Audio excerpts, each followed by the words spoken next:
Take 4, gravando! Agora, gravando.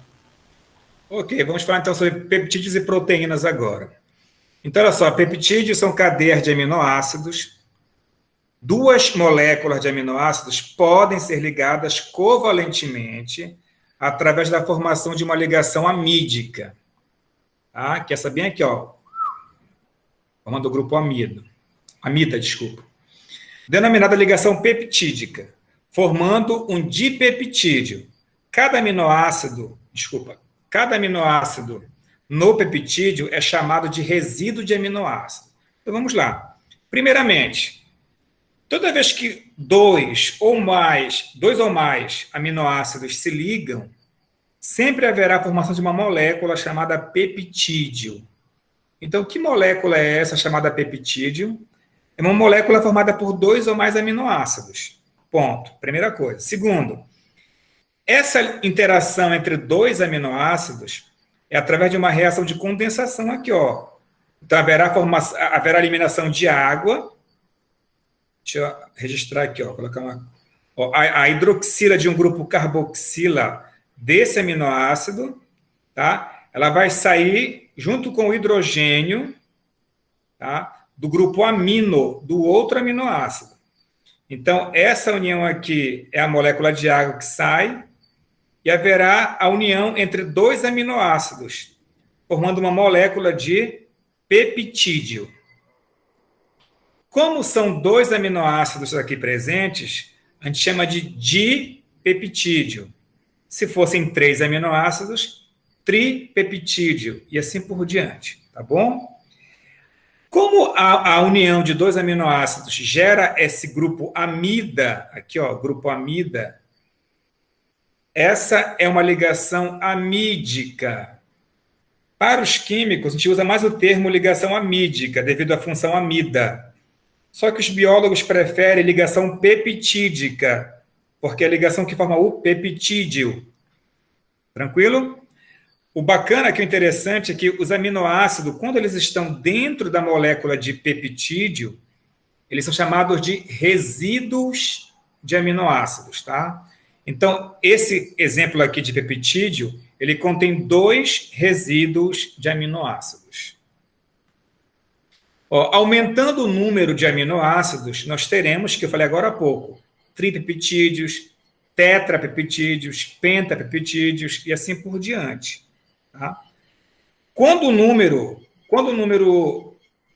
chega a ser entre 10 e mais aminoácidos, a gente costuma usar o termo oligo. Oligo são alguns, né? Alguns aminoácidos. Então, seria oligopeptídeos, tá? Ó, esse aqui é um exemplo de um peptídeo. Nós temos aqui nesse peptídeo quantos resíduos de aminoácidos? Alguém responde aí? 2. Não, quantos resíduos de aminoácidos formaram esse peptídeo aí? Só 2 aminoácidos? 4.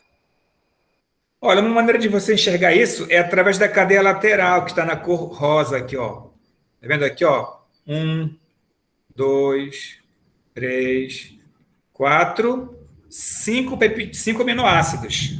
Seria um pentapeptídeo aí, né? Nós temos 5 aminoácidos, ok? Então, assim, ó, peptídeos recebem seus nomes começando com resíduo aminoterminal, que por convenção é colocado à esquerda. Então, na hora que você for escrever um peptídeo, sempre, isso é por convenção, viu? Sempre você vai colocar à esquerda, aqui, ó, à esquerda, o grupo amino, que a gente chama de extremidade aminoterminal. E lá no final à direita, aqui, ó, sempre vai terminar com o grupo carboxilato, que a gente chama de extremidade carboxiterminal. Então, essa que é a convenção, é um padrão. Tem algum exercício aí que depois eu vou enviar para vocês, que é para vocês construírem, né, um peptídeo.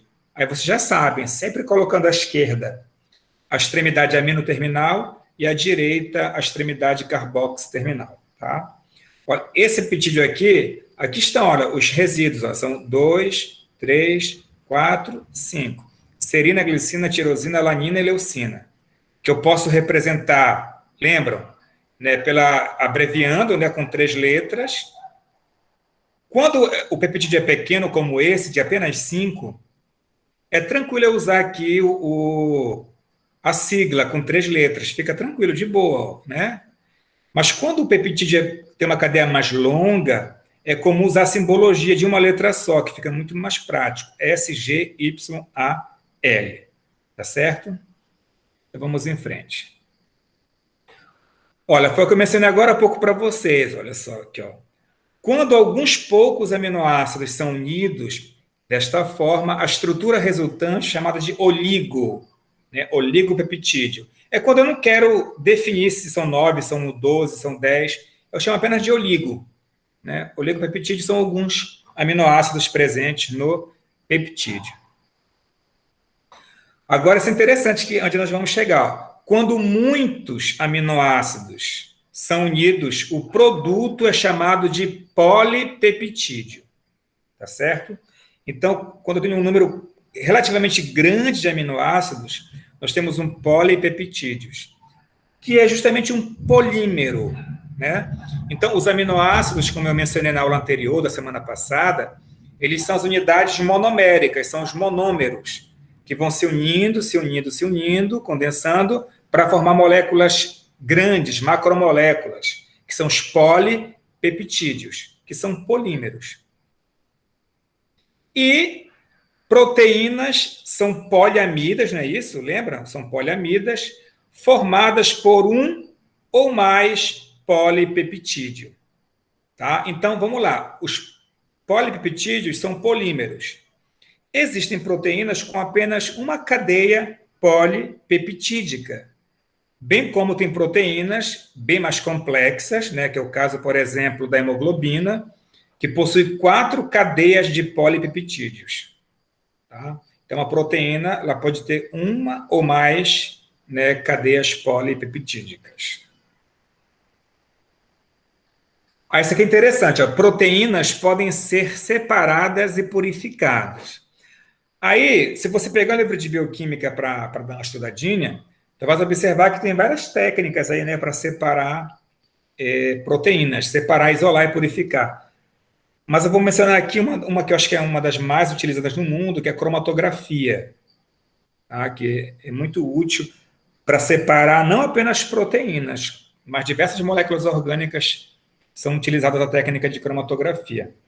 E para quem nunca ouviu falar, não teve contato com essa técnica, ela baseia-se da seguinte forma, deixa eu ver se eu consigo aqui simplificar. Na cromatografia, nós teremos sempre uma fase chamada de fase estacionária e uma fase móvel. Tá? Então, eu vou ter sempre uma fase estacionária e uma fase móvel. Vamos imaginar que isso aqui é uma fase sólida, uma superfície de sílica. Tá? É a fase estacionária. Na superfície dessa placa, eu tenho, por exemplo, uma sílica gel. Tá? Vamos só dar como exemplo. O que eu faço? Eu pego vou fazer um exemplo bem clássico de cromatografia. Eu tive uma ideia. Eu vou fazer aquela que as pessoas fazem em suas casas, que é a mais simples de todas. Você pode chegar na sua casa daqui a pouco, para quem não está na sua casa, né? Pegue uma fita de papel sulfite, ok? Coloque ela aqui, ó, em um copo, um recipiente qualquer. Aí você vai, por exemplo, pegar a caneta, a sua caneta Bic esferográfica de cor azul, por exemplo, e fazer uma manchinha bem aqui, ó, uma bolinha bem forte. Aí você coloca aqui no recipiente álcool etílico. O que vai acontecer nesse exemplo? Nesse exemplo aqui, ó, essa fita de papel é a nossa fase estacionária.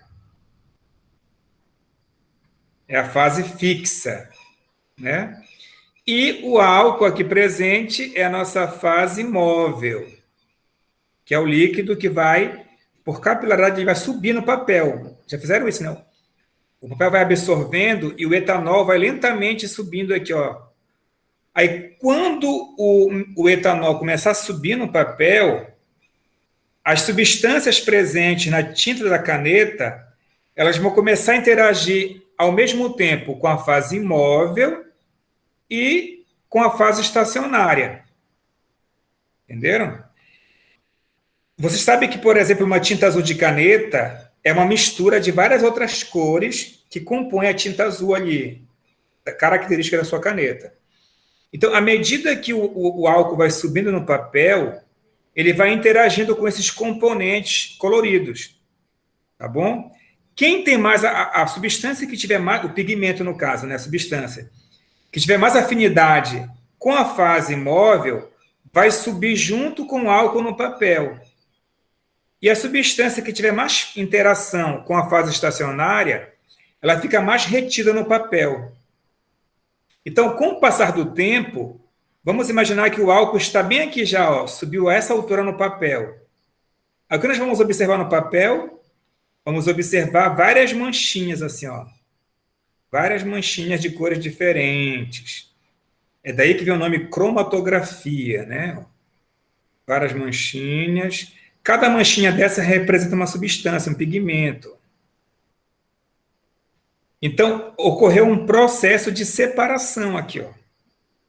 Por que elas se separaram?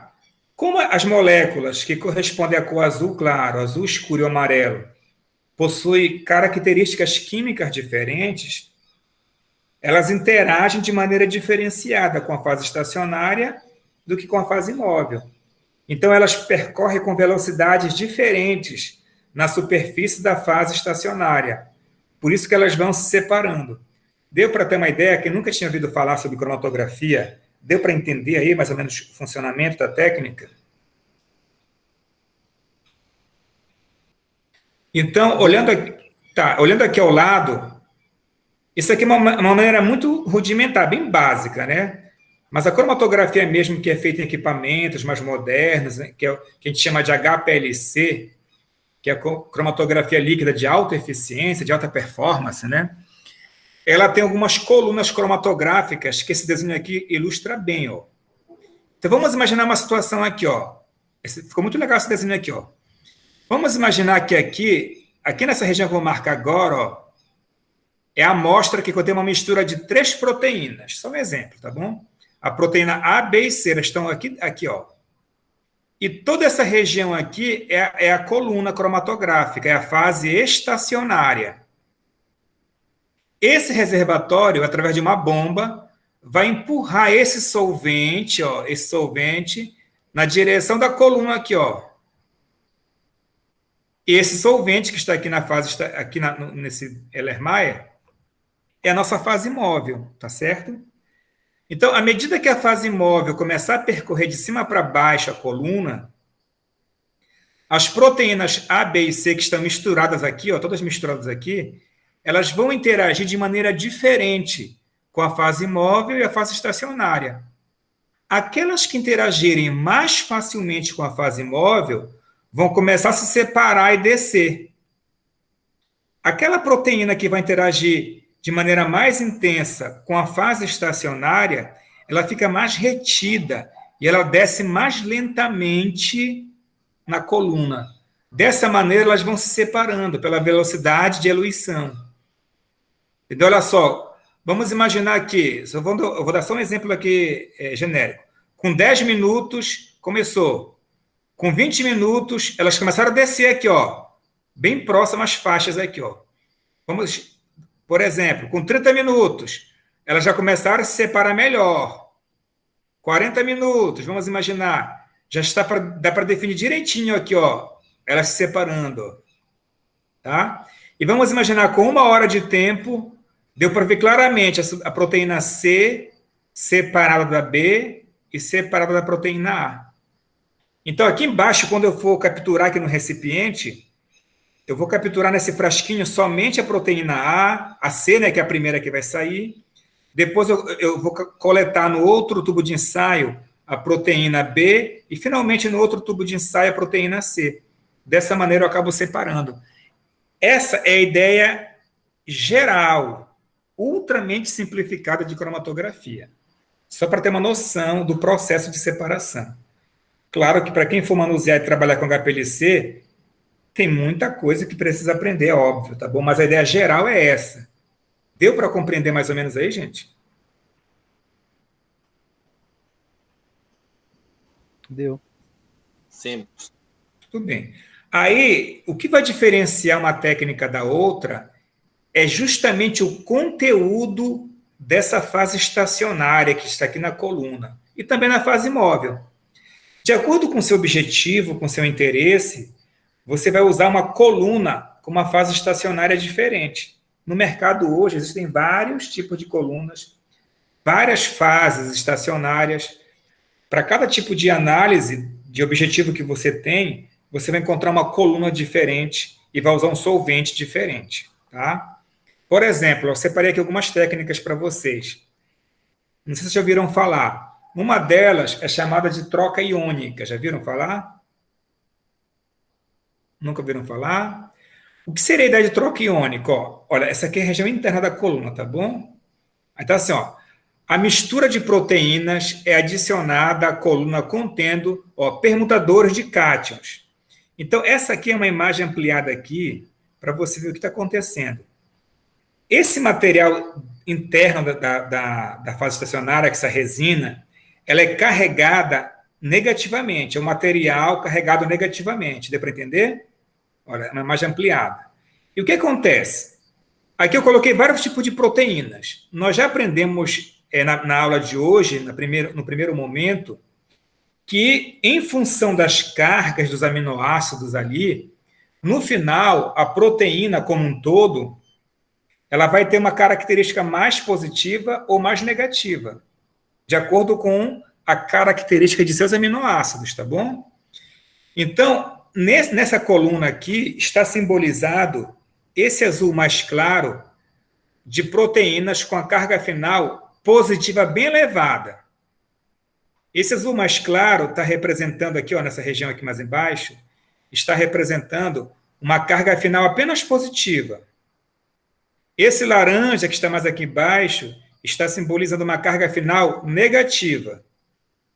E esse vermelho aqui embaixo, que é o primeiro que vai sair, aqui, ó, está representando proteínas com uma carga final negativa elevada, uma carga líquida negativa elevada. Então pensa, se o ambiente interno da coluna está carregado negativamente, fica fácil de entender que as proteínas que possuem uma carga positiva elevada serão fortemente atraídas por essa resina pela fase estacionária. Tu entendes isso? Ela ficará fortemente presa à coluna. Enquanto que as proteínas que têm uma carga líquida final negativa elevada vão ter uma grande repulsão e passarão facilmente por essa coluna e serão as primeiras a serem retiradas. Deu para entender?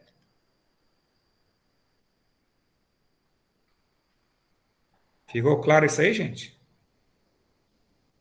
Sim, senhor. Então, gente, olha, se eu tenho uma mistura de proteínas e o meu objetivo, a proteína que eu quero, o grupo que eu quero de proteínas, são aquelas com carga negativa elevada, essa seria uma ótima coluna para eu usar. Vocês concordam?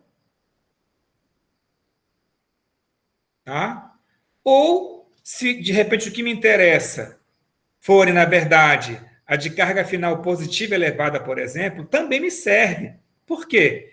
Eu coleto o primeiro bloco, coleto o segundo bloco, o terceiro bloco, e o último bloco, depois, eu coloco um solvente diferente, mais forte, ele consegue remover tudo o que estava aprisionado, e eu capturo no finalzinho, né, por último, acho que de carga elevada, de carga positiva mais elevada. Nesse caso aqui, raramente você vai isolar uma proteína em si. Você vai isolar aquele bloco de proteínas que possui características semelhantes. Nesse caso, a carga que está influenciando. Tá? Agora vamos ver uma outra técnica que a gente chama de exclusão por tamanho. Então, agora, o bloco de proteínas que me interessam é a massa molecular. São proteínas grandes ou proteínas pequenas. O foco agora não é a carga. Eu não estou focando na carga, se é positiva ou negativa. O meu interesse agora é o tamanho. Eu quero proteínas de alto peso molecular ou de baixo peso molecular. Aí eu já usaria a coluna, né, de exclusão por tamanho. Essa coluna aqui, tem o enxerto dela aqui, que é a fase estacionária, é um polímero, né, altamente poroso, olha, com grânulos de polímero poroso. O que acontece? As proteínas, daqui a pouco eu vou mostrar uma tabela para vocês, elas têm tamanhos bem diferentes. Tem proteínas relativamente pequenas, de baixo peso molecular, e tem proteínas muito grandes, de alto peso molecular, tá? Então, vamos lá. O que acontece? À medida que eu começo a eluir aqui na cromatografia, o que vai acontecer? Essa região porosa, ela tem minúsculos, né, poros, assim, ó, caminhos porosos, em que as proteínas pequenas vão adentrar nesses poros do polímero. Enquanto que as proteínas grandes, que estão na cor verde aqui, ó, como elas não conseguem entrar nesses poros, elas passam direto. Por isso que a gente chama de exclusão, né? Elas foram excluídas. Elas não tiveram acesso a esses poros. Então, elas passaram direto e são as primeiras que são coletadas. Depois, as de peso as de tamanho intermediário. E as últimas a serem coletadas são as menores. Porque as menores, elas vêm, à medida que elas vêm descendo por esses poros pequenos e vêm, entre aspas, perdendo tempo, né? É uma descida lenta, tá? De forma que, no final de tudo, eu vou separar por tamanho as proteínas, por peso molecular. Deu para compreender essa outra maneira?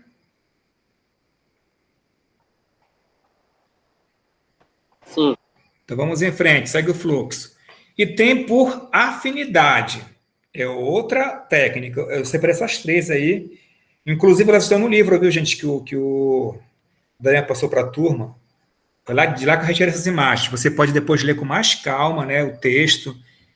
Deve, na verdade, fazer isso, né, para entender melhor. Ficar mais claro ainda, tá bom? Com mais o vídeo, mais o texto do livro, eu acho que vai dar para encaixar legal essa informação aí. Ó, por cromatografia por afinidade, o que acontece?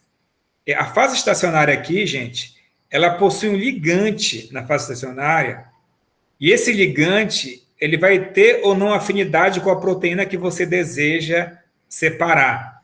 No livro, por exemplo, ele dá ênfase, ou exemplifica, né, uma proteína que interage com ATP. Tá? Então, vamos imaginar que o meu interesse é isolar uma proteína que tem interação, que se ligue com ATP. Então, o que é feito? Na fase estacionária aqui, é colocado ligantes que se assemelham, né, quimicamente ao ATP. Então, à medida que a minha proteína de interesse vai descendo na coluna, ela vai se ligando a essas estruturas semelhantes a ATP na coluna. E, com isso, elas vão ficando retidas na coluna, ou descendo lentamente. Tudo que não me interessa, desce antes. Tá bom? E fica praticamente preso na coluna as proteínas que me interessam, porque elas ficaram ligadas aqui. Aí depois eu passo uma solução salina e um outro solvente que possua também afinidade com as mesmas proteínas. Eles acabam removendo só as que me interessam depois, e eu capturo no último frasco depois só aquelas que estavam presas que me interessam. Tá? Então, olha, no primeiro momento eu tiro o que não me interessa, e depois aqui, ó, eu passo um novo solvente, com uma solução salina aqui, ó, e retiro depois só o que me interessa. Tá? Que seria aqui no tubo de ensaio número 7, aqui, ó. Então, esses três exemplos, claro que eu mostrei de maneira bem simplificada, mas já dá para dar um norte, né, uma ideia para vocês aí de como as proteínas elas são separadas em laboratório. Tá bom? Vamos continuar. Ó, aqui nós temos uma imagem de uma, né? Ó. Proteínas são compostos formados pela reação de polimerização. Lembra, nunca esqueça que a proteína é um polímero natural. É uma poliamida, tá? Ela é formada por polimerização de condensação, tá? De um número grande de alfa-aminoácidos. A maioria das proteínas apresentam entre 100 e 100 mil unidades de alfa-aminoácidos. São, portanto, macromoléculas. Não esqueçam, são poliamidas. Daqui a pouco a gente vai discutir esse formato aqui, tá bom? Que particularmente acho muito bonitinho, tá? Esse formato aqui tridimensional da proteína. Ó, as proteínas são os constituintes básicos dos músculos, do sangue, dos tecidos, da pele, dos hormônios, dos nervos, dos tendões, dos anticorpos e das enzimas que catalisam as reações que colocam o nosso organismo em funcionamento. Então, essas informações aí eu já tinha inicialmente na introdução colocado para vocês, para lembrar agora do grande leque de aplicações e funções e importância das proteínas no nosso organismo. Lembra que eu falei lá na aula anterior? Elas estão em praticamente todas as células e em todas as partes das células. É impressionante, tá? Aí aqui, ó, as principais fontes de proteínas e, portanto, de alfa-aminoácidos são as carnes em geral, de boi, de frango, de peixe, os ovos, os lactíneos, que é o leite, queijo, iogurte, e as leguminosas, soja, amendoim, ervilha, feijão e etc. Tá? Então, aqui nós temos as principais fontes de proteínas. É por isso que sempre quando você vai ali, né, almoçar e tudo mais, aí você coloca no seu prato lá o carboidrato, né? A salada primeiro, o carboidrato, se é macarrão, se é arroz, né, se é uma farofa. Aí depois vem a proteína, frango, peixe, carne, ou ovos, né? E assim por diante. Bom, vamos agora discutir um pouco sobre a estrutura das proteínas. É agora que a gente vai entender aquele formato que eu mostrei agora há pouco para vocês, tá? Ó, estrutura das proteínas é o modo como uma macromolécula de proteína se encontra disposta no espaço. De um modo geral, a estrutura das proteínas está relacionada com a sua ação biológica. Uma mudança na estrutura da proteína pode fazer com que ela perca sua função no organismo. Esta mudança pode ser provocada por um aquecimento, além de uma faixa limite, ou pela mudança. Esta mudança pode ser provocada por um aquecimento, além de uma faixa limite, ou pela mudança na faixa de pH. Aí tem alguns exemplos aqui do dia a dia. Aí, ó. Neste caso, a proteína fica desnaturada. Quando isso acontece? Quando colocamos, por exemplo, vinagre no leite, ou assamos um pedaço de carne. Esses dois fenômenos aqui que você vê diariamente, né, na sua casa, ou pode visualizar facilmente, tu consegues observar a mudança física na estrutura, não é verdade? Uma carne crua, por exemplo, é bem diferente de uma carne assada. Né? Fisicamente, a consistência, né, quando você toca, você percebe as fibras, né, musculares, a modificação. E um bem bacana de ver é esse, ó, você pode depois colocar algumas gotinhas de vinagre no leite. Aqueles coágulos que se formam aquela coalhada ali, aquele material aglutinado, são justamente as proteínas desnaturadas, aquele conglomerado no leite que aparece. Tá? Porque ao jogar o vinagre, você mudou, né, o pH, baixou o pH, e as proteínas ali presentes, elas desnaturam. Inclusive, na prática, que eu quero mostrar para vocês aí na próxima aula, nós vamos observar isso, viu? Acho que tem até um vídeo aí que eu vou mostrar para vocês, inclusive da prática. Bom, então, falando de estrutura, as proteínas aí, elas têm 4 níveis que são costumados estudar separadamente pela sua importância. Cada um tem sua importância, por isso são analisados de maneira diferente. Que é a estrutura primária, secundária, terciária e a estrutura quaternária de uma proteína. Nós veremos agora aí separadamente, tá bom? Para ver separadamente a característica, né, de cada uma dessas estruturas. Vamos lá, então. A estrutura primária de uma proteína é a sequência de aminoácidos iguais ou diferentes, né, ligados uns aos outros. Essa estrutura descreve o comprimento da cadeia principal e o arranjo das cadeias laterais da proteína.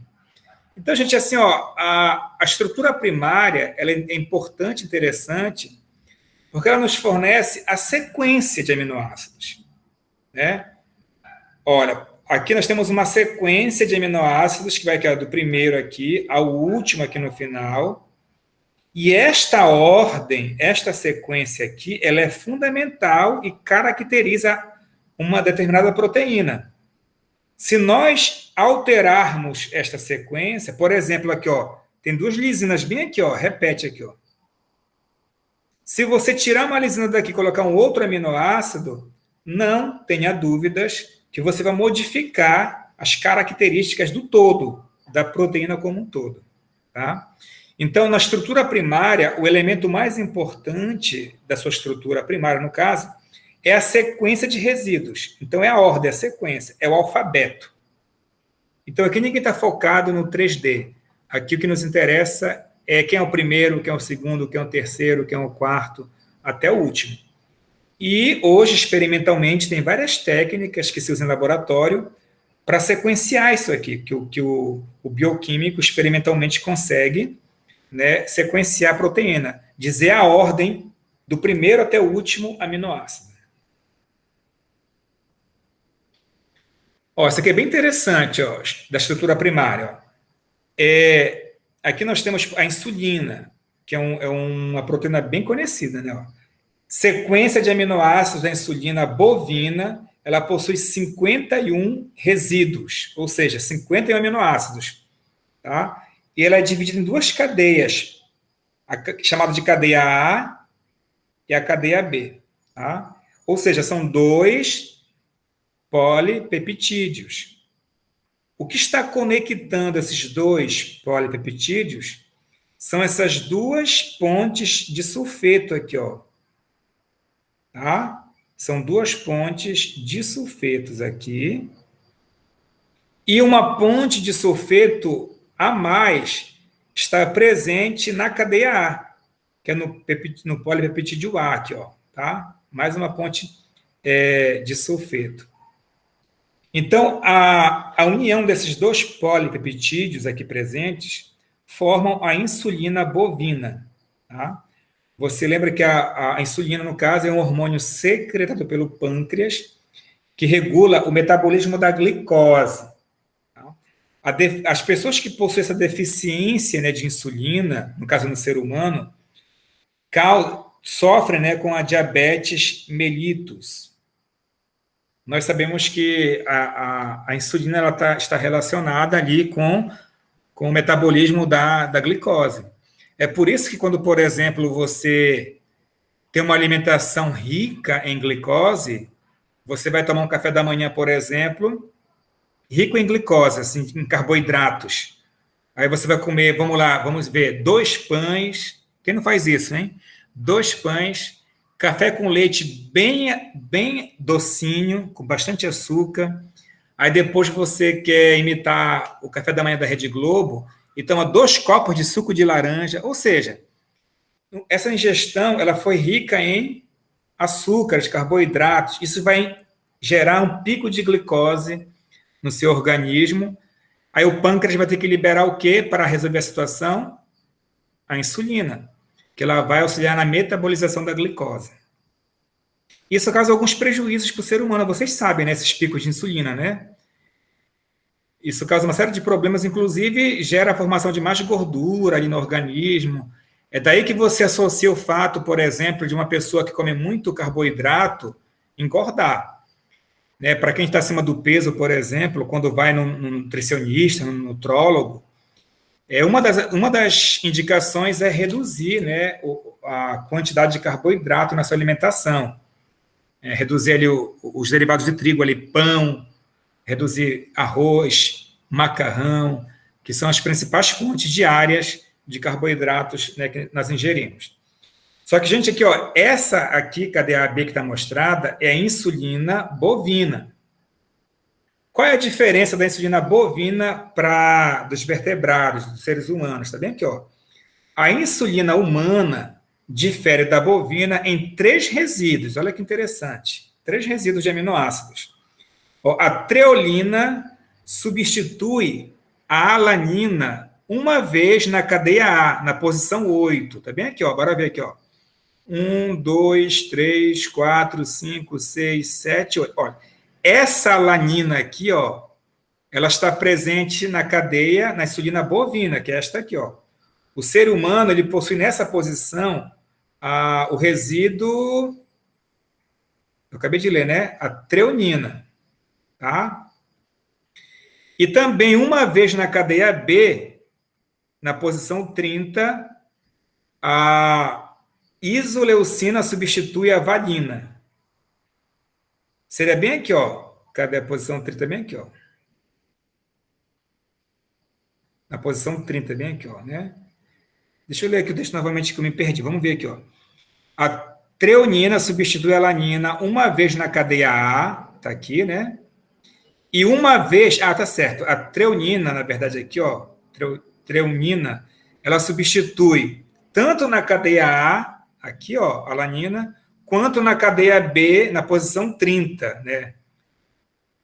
Isso mesmo, aqui na posição 30, aqui, ó. E a isoleucina substitui a valina uma vez na cadeia A. Quer saber aqui, ó, a valina, em substituição a ela está a isoleucina. Então, a única diferença da insulina bovina para a humana são 3 resíduos de aminoácidos, certo? Isso aqui é bem interessante também, que está relacionado à estrutura primária, né, de uma proteína. Eu acho que todo mundo já ouviu falar sobre anemia falciforme. Eu acho que lá desde a 8ª série, a gente estuda isso, né, em biologia, é bem interessante. A anemia falciforme é uma doença hereditária, né, a gente já sabe, resultante de um erro, olha só que interessante, de um único aminoácido da cadeia beta, já vou explicar daqui a pouco o que é uma cadeia beta, tá? Da hemoglobina. Assim, ó, na hemoglobina normal, que é saudável, a posição 6 tem um aminoácido que é o ácido glutâmico, ou glutamato, né? Enquanto que na hemoglobina falciforme, a posição 6 tem a valina. Então, olha que, assim, triste, né? Porque é uma doença, né? Mas, assim, a nível bioquímico é interessante como um único aminoácido, né, na cadeia de hemoglobina, que é uma cadeia, nós vamos ver daqui a pouco, veremos daqui a pouco a estrutura da hemoglobina, ela é bem complexa. Ela possui 4 cadeias de polipeptídeos. E apenas um aminoácido na posição 6 da cadeia beta, tá, está alterado, modificado. Ao invés de ser o ácido glutâmico, que é o glutamato, tem a valina. Isso causa, né, uma anomalia. Por exemplo, aqui à esquerda, ó, essas células vermelhas aqui são as células vermelhas dos eritrócitos, né? Lembra que essa cor vermelha dela aqui, quem é responsável é justamente o ferro presente na hemoglobina. Então, é nessas células que estão a hemoglobina. As hemoglobinas que são anormais, que são as falciformes, olha o que elas provocam na célula vermelha. As células vermelhas, elas ficam com formato, ó, igual uma foice, perceberam aqui? Igual uma foice, ó, completamente deformada em comparação à normal aqui à esquerda. Então, é por isso que o nome é falciforme, vem desse formato de uma foice aqui, ó. Esse formato alongado da célula falciforme provoca uma série de prejuízos para o organismo, né, do ser humano. Por exemplo, como é uma doença hereditária, quando uma criança nasce e herda esse problema só do pai ou apenas da mãe, eles costumam ter uma anemia falciforme assim branda, né? Dá para tratar, a pessoa convive ali com a anemia.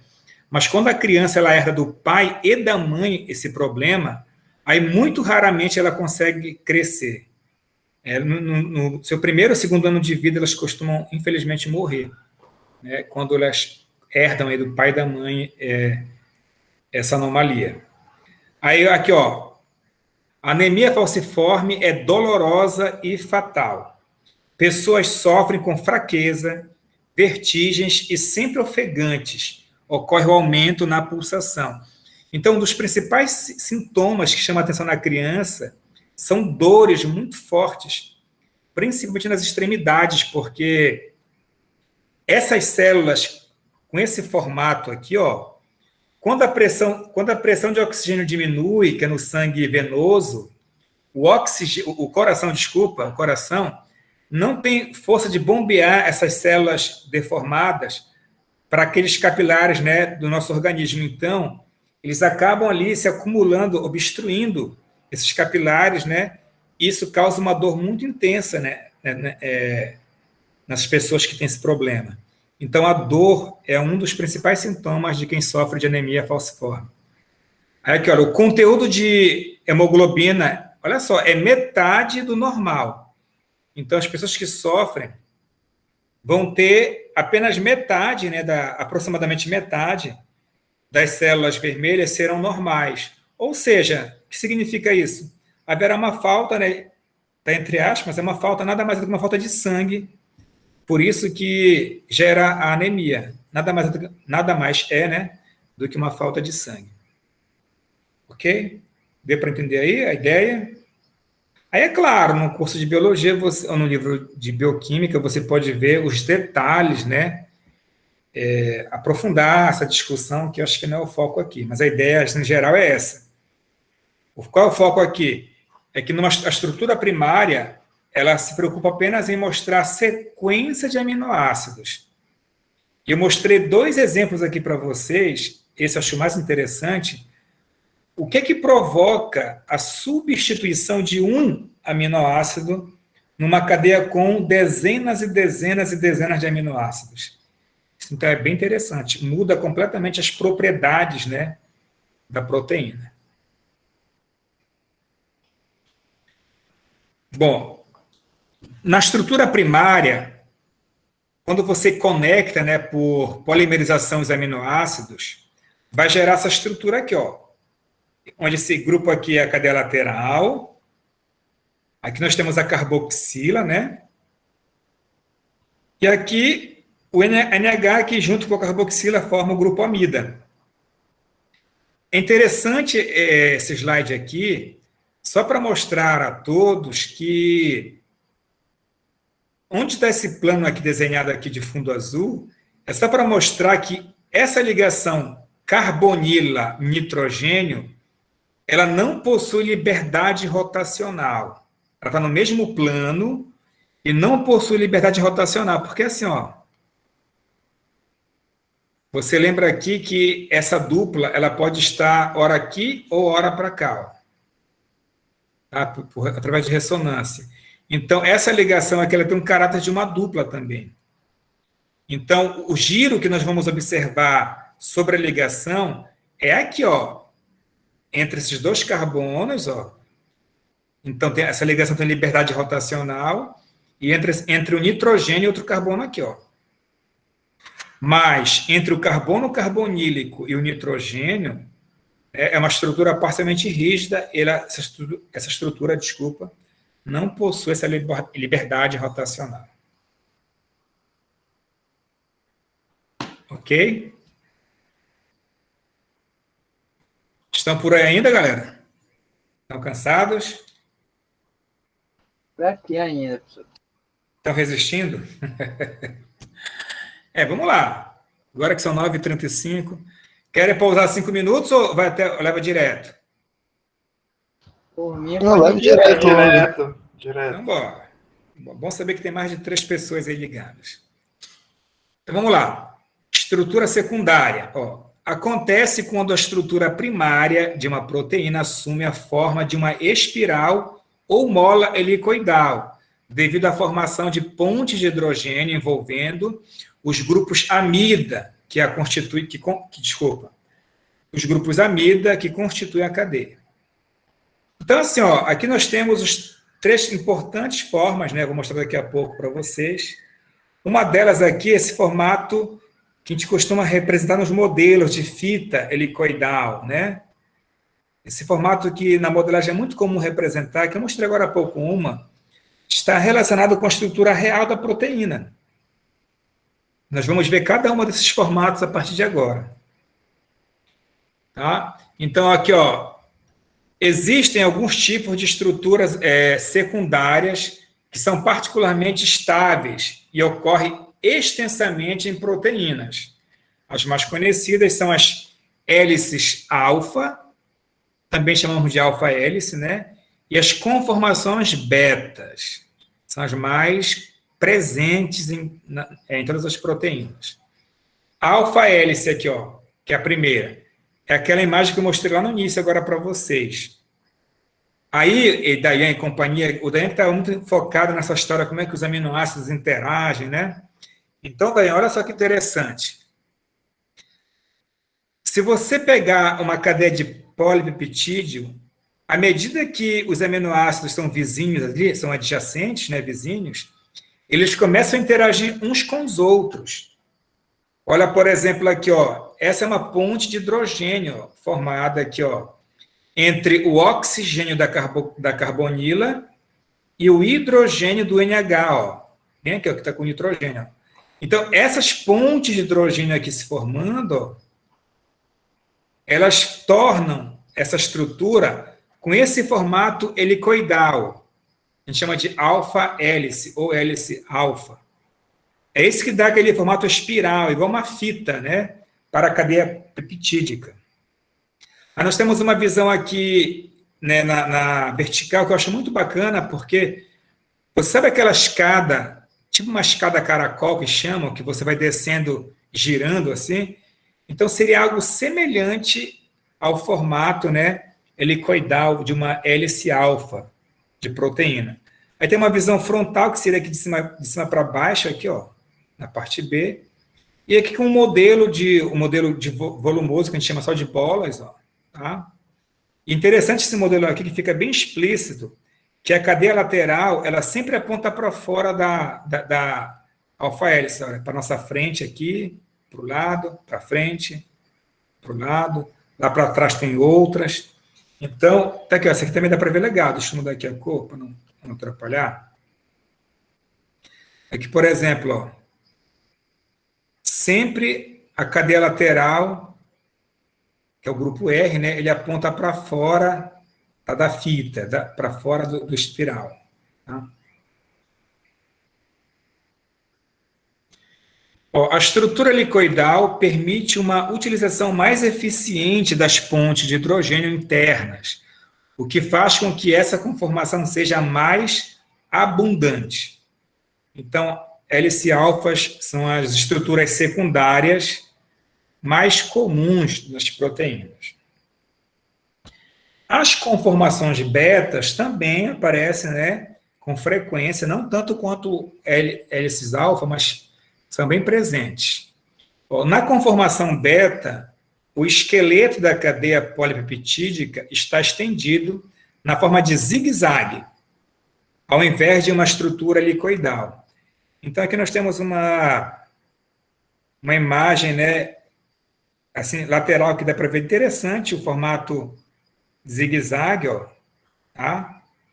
E observe a cadeia lateral, ó, para baixo, para cima. O grupo R, no caso, né? Para baixo, para cima. Bem interessante. Aí, o que acontece? Uma linha dessa aqui, de peptídeo, se aproxima lateralmente de outra. E elas vão se unindo e formando, né, essas conformações que chama de beta aqui, ó. Tá? Aí tem dois formatos nos quais os aminoácidos vão se aglutinando aqui, ó. Que a gente chama de folha beta antiparalela e a folha beta paralela. Se você observar a principal diferença aqui, ó, aqui na paralela primeira, aqui, ó, na paralela. Observe que coincide aqui, ó, aminoterminal, aminoterminal, aminoterminal. Carboxiterminal, carboxiterminal, carboxiterminal, tá? E observe que a ponte de hidrogênio, ela é um pouco curva aqui, ó, perceberam? Assim, ó, ela está inclinada, assim, ó. Esse é característico da estrutura beta antiparalela. Desculpa, paralela. Aqui à direita, na figura B, ó, que é na paralela, observe que, por que ela é antiparalela agora? Ó? Ela tem aqui o início, ó, um grupo amino terminal, e agora o inverso, ó, é um carboxy terminal. amino terminal, aí depois carboxo terminal. Há uma alternância. E é interessante como as pontes de hidrogênio, elas se alinham aqui, ó, de maneira bem diferente às paralelas, ó, bem na retinha, ó, tá? É uma outra observação importante estrutural. E as menos comuns, mas não menos importantes, são as voltas beta. Elas estão presentes principalmente em proteínas globulares. São aquelas proteínas com formato mais esférico. Espera eu tomar um pouco de água aqui. Sim. Então, elas estão mais presentes nas proteínas globulares, que apresentam uma estrutura dobrada compacta. Quase 1/3 dos resíduos de aminoácidos está em voltas ou em alças, né, como eu posso chamar de voltas ou alças, onde a cadeia polipeptídica inverte sua direção. Então, para que eu possa gerar uma proteína globular próximo do esférico, é necessário essas voltas, essas curvas, né, na cadeia peptídica. E são essas voltas beta que permitem essa curva, né, para gerar essas proteínas. Ok?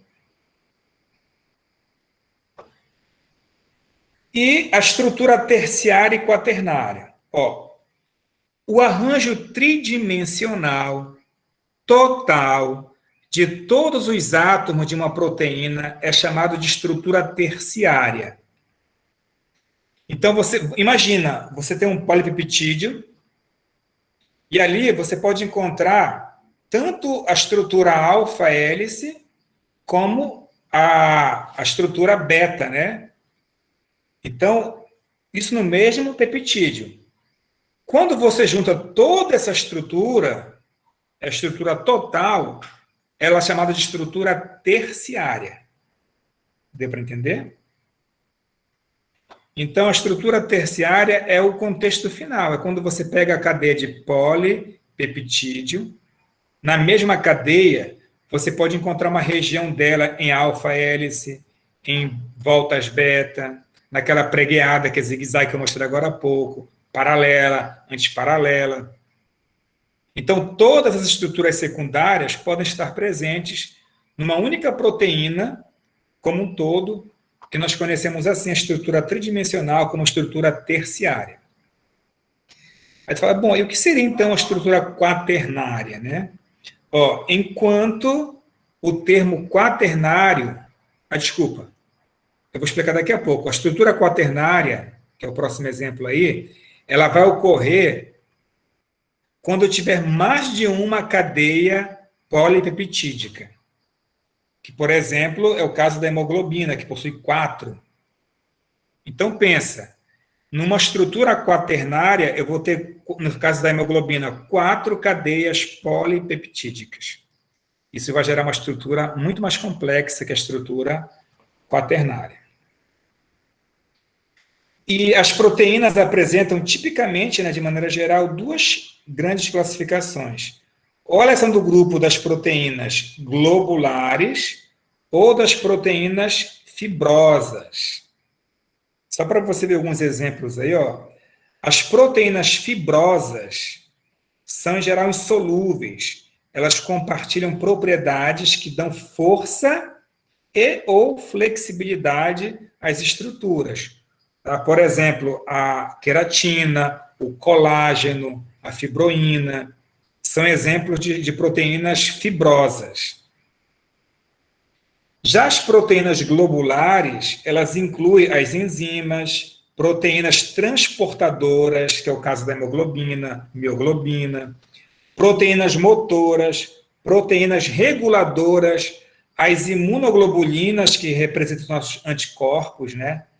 Por exemplo, aqui, ó, a albumina sérica humana, mioglobina, hemoglobina, diversas proteínas do nosso sistema imunológico. Tá? Muita informação? Professor, deixa eu fazer uma pergunta para o senhor. Sim.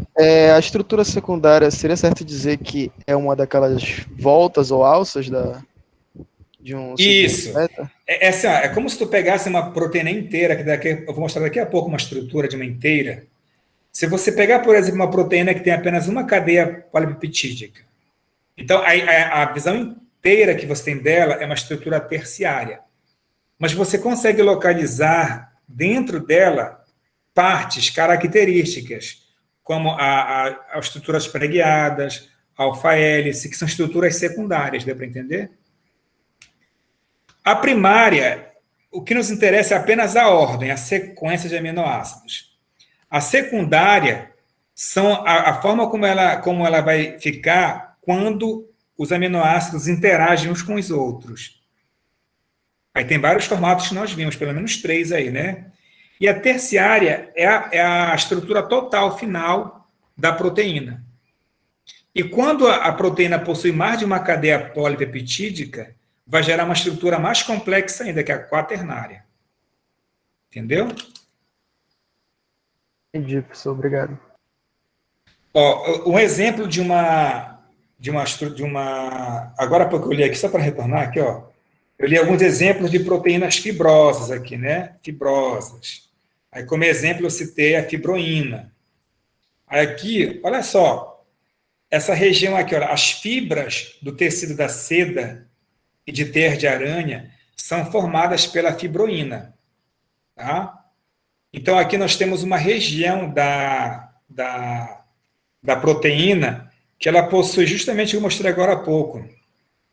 Estrutura de folhas betas antiparalelas. Ó. Olha aqui o desenho ao lado, e aqui à direita, o formato né, molecular. Observe a sequência aqui, ó. Carboxiterminal, aminoterminal, carboxiterminal. Por isso que elas são antiparalelas. E essa ligação aqui, ó, da cadeia lateral, da alanina aqui entre elas, deixa essa molécula bem compacta. Isso reproduz, no caso, as características da seda que nós conhecemos. Olha, essa imagem aqui é bem interessante, está no livro também. É uma imagem de microscopia eletrônica, né? Que é o famoso MEV, microscopia eletrônica de varredura. Isso aqui, gente, são imagens daquela findeira, né? De uma findeira de uma aranha.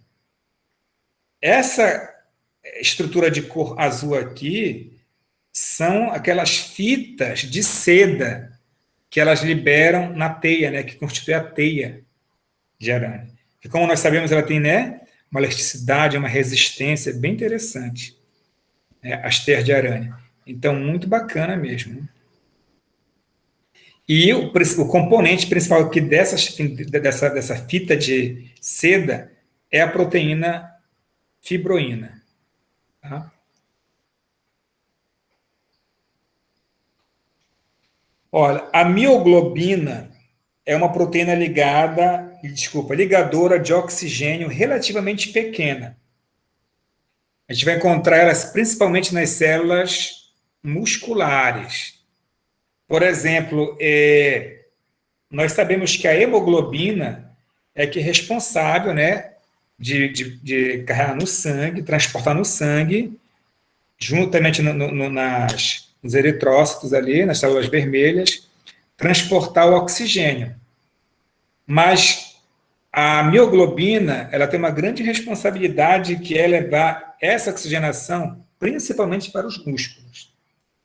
Aqui nós temos, olha que interessante, aqui na letra A, que é essa primeira estrutura aqui à esquerda, é a representação de fita. Olha, essa de fita aqui, gente, é aquelas hélices alfas que a gente discutiu agora há pouco, viu? Só aqui, ó. Tá? A imagem B aqui é uma superfície, né? Imagem de superfície. Quem usa muitas imagens diferentes são aqueles profissionais que trabalham com a simulação, né, computacional. Que no FPA era o Ricardo que comandava esse grupo, né, que trabalhava muito com essa parte de química teórica. Eles trabalham bastante com essas superfícies. A C é uma representação em fita e cadeias laterais. Então, eu dou ênfase aqui para a fita, e em azul são as cadeias laterais de cada, né, resíduo. E a imagem na letra D aqui é um modelo de volume atômico. Então, assim, ó, esses modelos, não dá para você representar uma proteína mostrando os elementos. Ela é uma molécula muito complexa. Então, esses modelos surgem aí justamente para nos facilitar, né, para que possamos entender da melhor maneira possível a estrutura dela.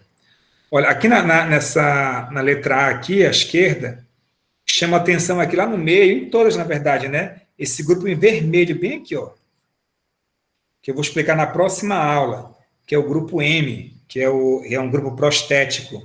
É nesse grupo que o oxigênio se liga, tá? Que é o oxigênio que é levado para toda a região do nosso organismo, para todas as células, ele vai conectado justamente aqui nesse grupo M, que é um grupo prostético, que eu ainda vou definir ainda lá para frente o que é que ele significa, tá? Essa é a mioglobina. Eu acho que hoje não vai dar tempo, mas na próxima aula a gente vai detalhar a estrutura quaternária da hemoglobina e as suas características. Sim, olha que legal, está aqui, ó, apenas para você ver a estrutura quaternária. Ó. Algumas proteínas contêm, olha só, 2 ou mais cadeias polipeptídicas distintas, ou subunidades, que podem ser idênticas ou diferentes. O arranjo destas subunidades proteicas em complexos tridimensionais que constitui a estrutura quaternária. Tá? Então, quando você tem numa mesma proteína mais de uma cadeia, né, polipeptídica, aí isso vai dar origem à estrutura quaternária, que é a mais complexa que tem. Que é justamente essa imagem aqui, ó. Para finalizar aqui, ó. Nós temos aqui, na estrutura primária, a ênfase é apenas para a sequência de resíduos. A estrutura secundária, ela mostra a interação. Como é que esses aminoácidos interagem uns com os outros? Para gerar, nesse caso aqui, como exemplo, a hélice-alfa, né? Vimos outras. E a estrutura terciária, ela mostra a cadeia inteira polipeptídica com várias regiões dela, ó, com estruturas diferentes. Isso é a estrutura terciária, a proteína inteira como um todo, o seu formato tridimensional. E quando a proteína possui 2 ou mais cadeias polipeptídicas, como essa aqui, à direita, nós teremos a estrutura quaternária, que é a mais complexa que tem. Entenderam aí?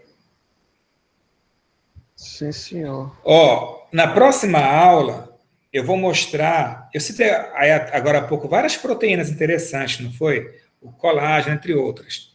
Na próxima aula, a gente vai analisar cada uma dessas estruturas. Eu consigo algumas imagens bem legais.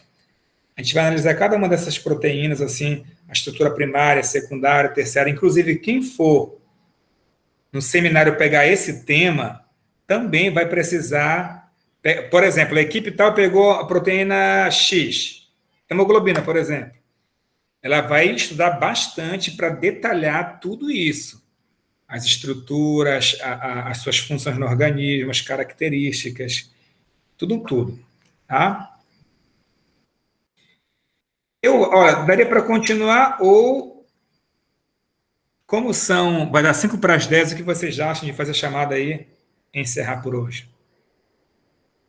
Acho que é o melhor, professor. Então, Dayan, Excelente. Dayan, tu podes, então, por favor, interromper a gravação. Vou dar lá o ok, que vou dar alguns recados e fazer a chamada ainda.